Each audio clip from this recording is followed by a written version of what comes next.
म्हजो गांव सोबीत पांचव्या चुड्यान व्हंकले भाशेन सुंदर. झाडां पेडांनी गच भल्ला.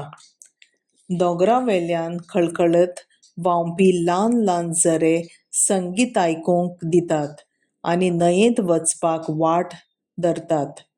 हें उदक झाडां पांचवीचार दवरता. सकाळीं उठून पळयल्यार न्हंयेंत नुस्तेकार नुस्तें आनी कुल्ल्यो धरतात आनी थंयच जायते माड आशिल्ल्यान रेंदेर सूड काडपाक माडार कांतरां करीत चडटा तो दिसता. थंयच्यान पदेर पोंक पोंक करीत येता.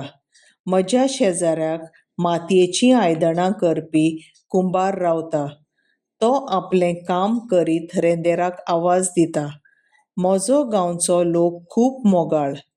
सगल्या धर्माचे लोक एकठांय येवन उत्सव मनोवप हें आमचें गांवचें खाशेलेपण.